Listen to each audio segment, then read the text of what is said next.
That's right. You did not gas out because you're out of shape. You gassed out because your brain panicked.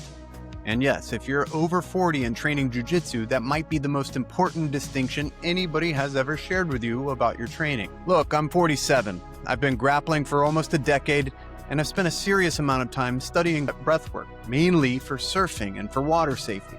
But what I figured out on the water carried over directly to how I train jiu-jitsu. Here's what nobody in the gym tells you while you're suffocating in that bottom side control.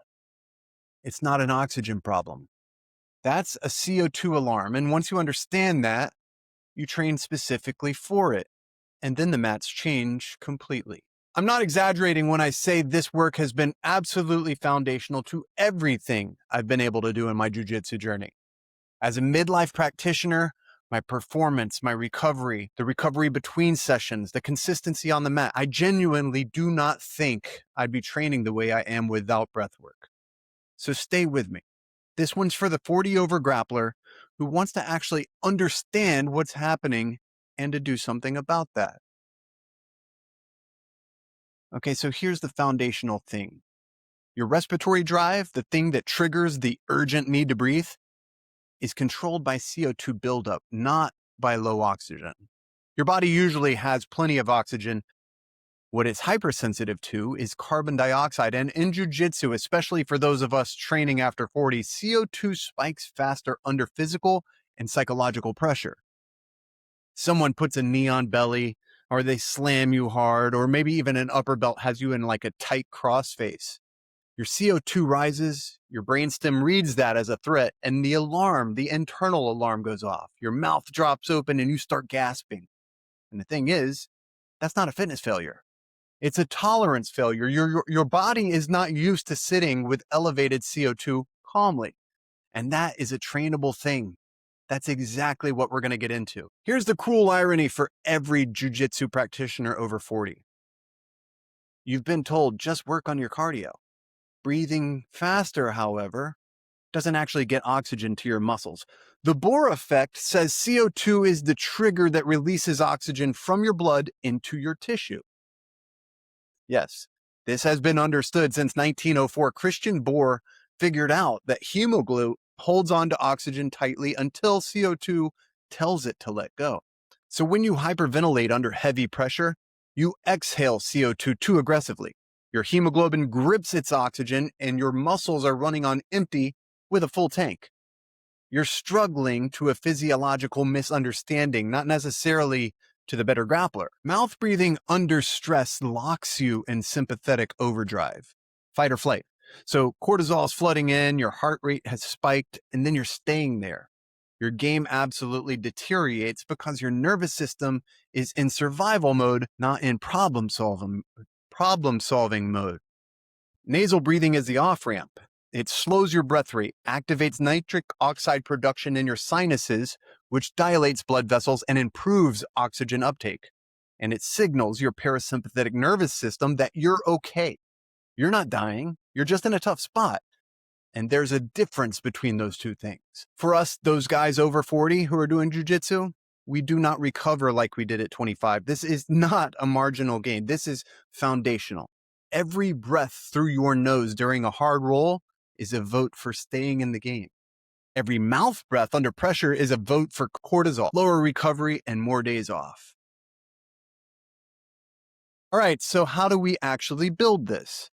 Because understanding the science is one thing, but training it is another. And for those of us grappling over 40, we need tools that work with our bodies, not against them. The single most effective thing I've done for my jiu-jitsu breathing and my aerobic base is nasal-only sparring. Some people call it mouth tape rolling. I've never actually taped my mouth. The rule is brutally simple. Your lips stay shut for the entire round. No exceptions. You can tap if you need to, you reset, but don't open your mouth. The first time you try this, even in a light technical round with a cooperative training partner, is going to feel like you're competing for your life. And that's good. That's not a bad thing. That's the gap you're here to close. What you're exposing is the difference between your cardiovascular fitness and your CO2 tolerance. Most of us in the midlife jiu-jitsu community, and I've talked to a lot of guys about this, we have a bigger gap there than we realize. We've been masking it with our mouths for years. You've seen it. This isn't good on the mats. Here's the progression and how I'd structure it for any athlete over 40 who's coming to this fresh. In your first week, nasal only during drilling and like your solo movement work, not live resistance. Just get comfortable breathing through your nose with your heart rate elevated, and that alone will expose a lot for you. Weeks 2 and 3, you want to move into flow rolling at maybe like 40 to 50%, and you want to breathe in rhythm. Do this for like your counts, even in for 4, out for 6, something you can anchor to regardless of the position. So if your partner stacks you and you lose rhythm, just tap, just reset, just start over. The protocol matters far more than the results in the early weeks. By week 4 and beyond, you're doing it in positional sparring with like real resistance. Here's what surprises people. The positions that used to spike your panic start to feel manageable. Not because they got easier, but because your threshold shifted. The moment that kills most people's progress is when they hit that air hunger wall. Like they break the seal, and to get relief, they'll just, and then you just destroyed every adaptation you were trying to build. Air hunger during nasal rolling is the stimulus for adaptation. That CO2 accumulation, that uncomfortable pressure, is exactly what teaches your chemoreceptors to recalibrate. If you open your mouth and gasp every time you hit it, your body learns nothing. If you drop your intensity, slow your exhale, and sit with it, your tolerance ceiling rises. Week by week, things that used to trigger panic become just another position to work from. For those of us in Jiu Jitsu after 40, the progression has to be patient. You're not going to get there in 2 sessions. But 6 to 8 weeks of consistent nasal rolling will change your game in ways that more drilling and more cardio just simply cannot. The exhale hold is where we train out the panic. I want you to think about it like this. This is an off the mat drill that moved the needle really fast for me. And I put it in the toolkit of every grappler over 40. And here's how it works. I want you to exhale fully and then move around. Yes, just move around with empty lungs. Your heart rate will climb, your body will demand breath, but you hold that exhale for 5, 8, 10 seconds and keep pushing yourself a little bit further. Then when you need to, slowly inhale through your nose. Do it softly. Why does this matter for jiu-jitsu specifically? Because it directly replicates the physiological state of being caught, like in a deep choke or flattened in side control, grinding through a scramble where you can't get a clean breath. You're training your nervous system to recognize that state and stay calm instead of escalating into panic and gasping. On the mats, when that moment is real, and it will be, your body has been there before. Even in your head, you can say, I've been here before. And you'll stay technical instead of spazzing out. You train the panic out before it shows up in a round. That's the whole idea. Here's how I structure my weekly off the mat breath work. I'll do 3 sessions deliberately. You guys all know I do Wim Hof every morning and I prepare my days with it, but it carries over into the training. Session 1, do CO2 table work. That's like 7, 8 rounds, 2 minutes each. Exhale breath holds with like 2-minute nasal recovery between them. It's borrowed straight from free diving, and by rounds 5 or 6, you'll feel the pressure building. That's the session working. Sit with it. Stay nasal. Stay calm. Session 2 is movement holds. That's low intensity, like easy biking, walking. You do a 15-second exhale hold while you're moving around. Your third session is an intensity simulation. 5 rounds, like 5 minutes, nasal breathing with elevated movement. I want you to jump rope, shadow box, or even do body weight circuits, and then follow it with a 60-second active recovery. This directly mirrors competition and like a round cycle, and it prepares you for the real thing. Remember, an exhale, an extended exhale, and it's your fastest reset mechanism. A long, controlled exhale through the nose activates the vagus nerve, and it breaks your sympathetic like response to stress. So double the length of your exhale versus your inhale. If you're doing 4 counts in, I want you to do an 8 count out. Structured this way between like hard exchanges and between rounds, it will measurably drop your heart rate before your next one starts. You will recover faster. You will be ready quicker. I use this every session. It's not meditation. It's not spiritual. It's just applied physiology. And for jiu-jitsu, for the recovery purposes of those rounds, and even on like days between training days, it's one of the most efficient tools that I've ever found. Box breathing is a full reset. And you can do this for 1 minute, literally between your rounds. If you just sit there and go, I'm going to do a box breathing exercise that's in for 4, pause for 4, out for 4, pause for 4, and repeat this. It's just 4 counts in through the nose, hold at the top of that. 4 counts out through the nose, hold at the bottom for 4. That's it. It's a box. That's one box. 4 to 6 cycles of this and your nervous system completely resets. Your CO2 normalizes, your heart rate drops. You go back into that next round present and technical instead of tired, desperate, or reactive. This is used by Navy SEALs before high stakes operations, by free divers before deep descents.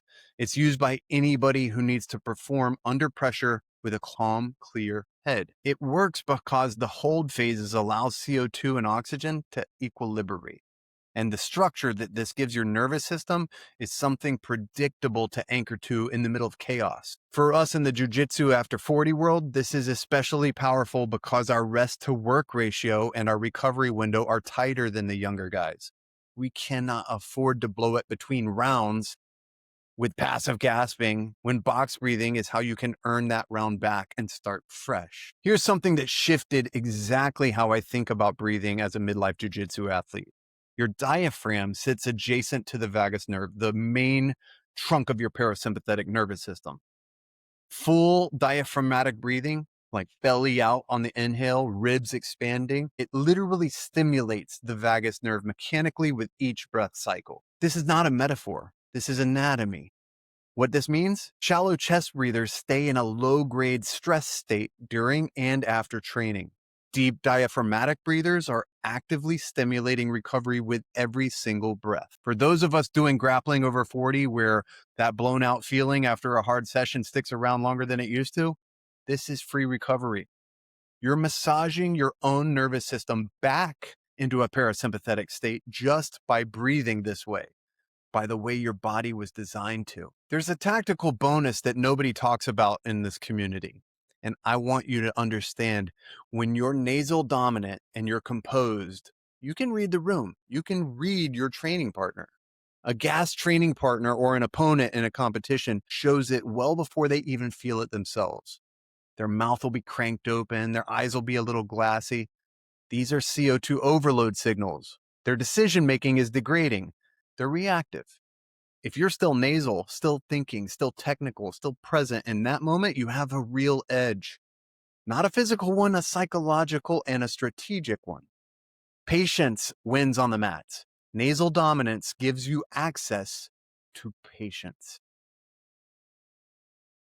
This one hits close to home personally for me. I genuinely believe that breathwork has been the foundation for keeping me consistently on the mats. As you know, I started this project to keep guys over 40 on the mats. Not supplementation, not periodization schemes, not recovery gadgets, not my ice bath, the breath. Here's what happens when you spend your training sessions chronically mouth breathing, chronically stressed, chronically elevated in cortisol.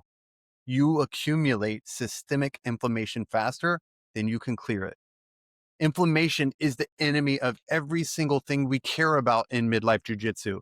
Our joint health, our sleep quality, recovery between sessions, our mood, our motivation. When I started finishing training sessions in a parasympathetic dominance, my recovery days changed noticeably.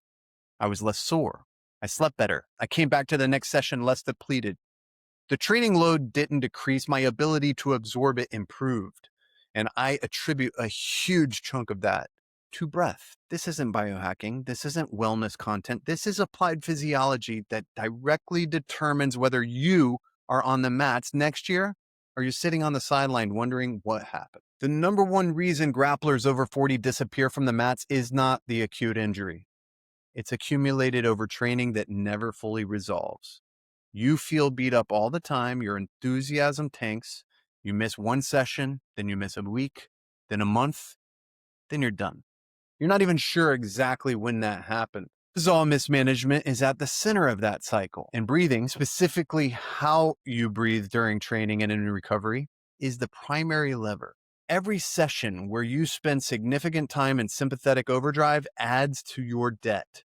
Every session where you actively manage your breath and stay nasal dominant, finish with down regulation work, reduces it. You compound that over months, The difference is the difference between, well, being on the mats at 55 and having stopped at 49. There are two kinds of grapplers on the mats after 40, the survivalist and the technician.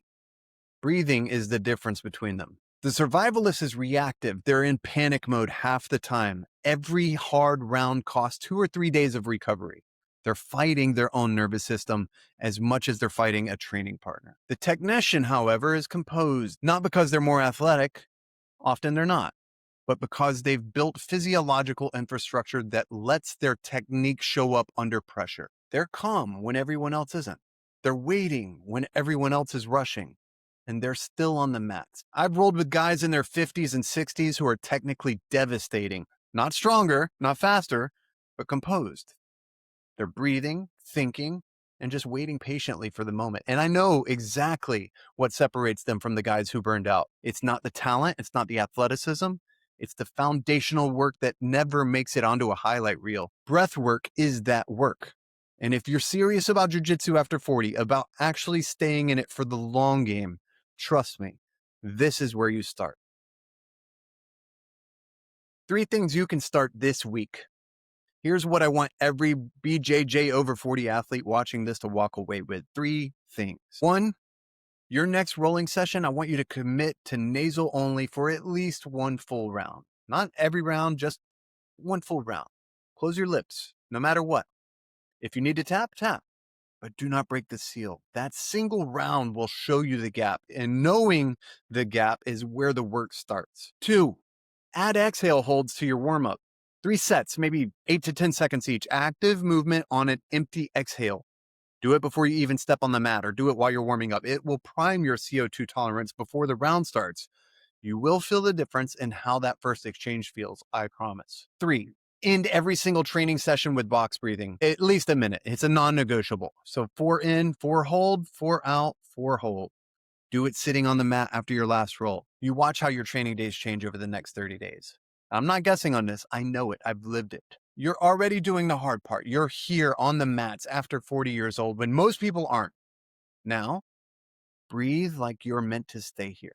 If this landed for you, share it with somebody in your gym who's been gassing out or struggling with recovery. Drop a comment. Have you done CO2 work before? I read everything from you guys, and I genuinely want to hear from the community over 40, especially on this subject.